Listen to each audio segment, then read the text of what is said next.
রা বাংলা বুদ্ধ পার্কে এই হোটেলটা সবথেকে সেরা ছিল। তো চলো প্রথমে আমি এই ব্লগে তোমাদের সাথে এই হোটেলটাকে শেয়ার করি আর হোটেলের রুমগুলো।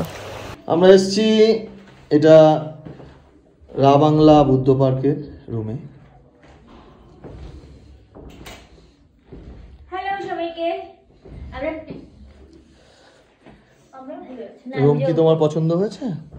খুব সুন্দর রুম, খুব ভালো। এটা রুমটা তো 3 স্টার, তো পছন্দ তো হবেই।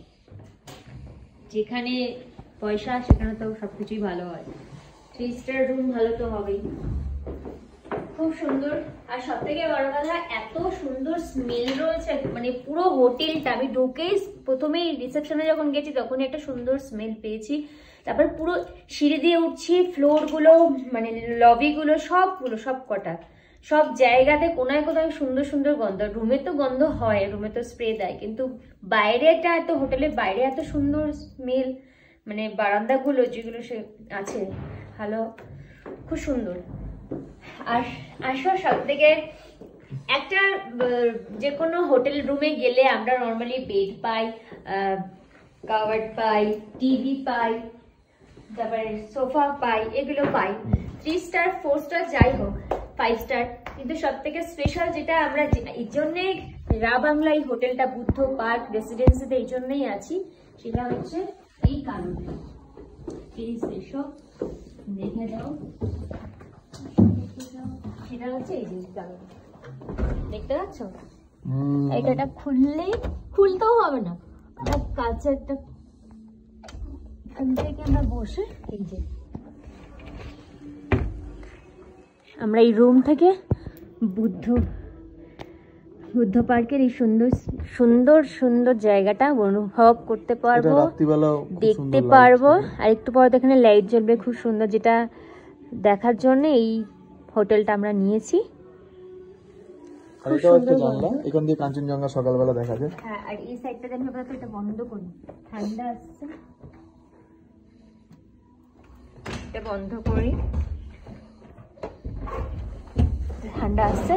আর এইখানে দেখো, এইখানে ভিউটা, এখান থেকে এই কর্নারটা দিয়ে পুরোটা, এই কর্নারটা দিয়ে কাঞ্চনজঙ্ঘা দেখা যায়। এখান দিয়ে যদি আমাদের কালকের লাভ ভালো থাকে তাহলে আমরা ডেফিনেটলি কাঞ্চনজঙ্ঘা এখান থেকে দেখতে পাবো। যদিও আপার পেলিং থেকে আমরা খুব সুন্দর কাঞ্চনজঙ্ঘা দেখেছি। আর আশা করছি বুদ্ধ পার্কের এই হোটেল থেকে বুদ্ধদেবের সাথে আমরা কাঞ্চনজঙ্ঘা কালকে সকালে দেখতে পারবো। তো এই পুরো হোটেলটা যার জন্য আমরা পেয়েছি সেটা হচ্ছে, বলতে হয় আমি সবার ক্রেডিট দিতে, তার প্রশংসা করতে ভালোবাসি, যে যেটা করে উপকার বা ভালো কিছু, সেটা হলো সঞ্জু বাবা, মানে আমাদের সঞ্জয় দা খুঁজে খুঁজে এই হোটেলটা বার করেছে, বুদ্ধ পার্ক রেসিডেন্সি। খুবই সুন্দর, খুবই সুন্দর, খুবই সুন্দর। এটা পুরোটা ইউটিউব থেকে সার্চ করে করে বার করেছে। অবশ্যই একটু এক্সপেন্সিভ, তো যাদের পোষাবে ডেফিনেটলি এসো। তো থাকো আমাদের সাথে, আরো অনেক কিছু করবো তোমাদের সাথে, অবশ্যই শেয়ার করবো।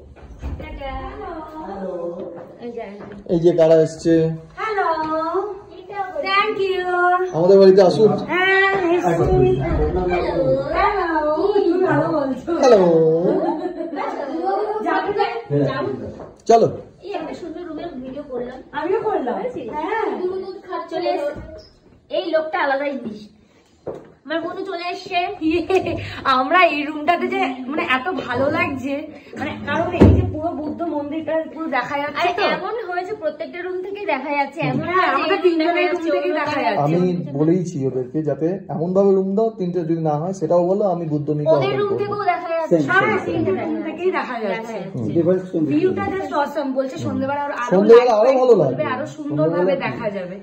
আর আড্ডা তো হবেই আজকে। আর এখন আমরা চলো তাহলে হালকা হালকা মন খারাপের সুর বেজে উঠেছে মনে, কারণ আমাদের চলে যেতে হবে কলকাতা বাড়িতে। আর এই জন্য মুখ দেখে মনে হচ্ছে আগো আমার বউটা কষ্ট হচ্ছে, তাহলে কি আরেকদিন থেকে যাবো, এরকম একটা ফিল হচ্ছে। তো আজকে এবার একটু আমরা পার্কটা ঘুরবো, পার্কে যাই। তিনটে ফ্যামিলি মিলে যাবো। হ্যাঁ না, এই জানলাটা জাস্ট একটু খুলেছিলাম, আমার প্রচন্ড ঠান্ডা লাগছে, বন্ধ করে দিয়েছি আবার।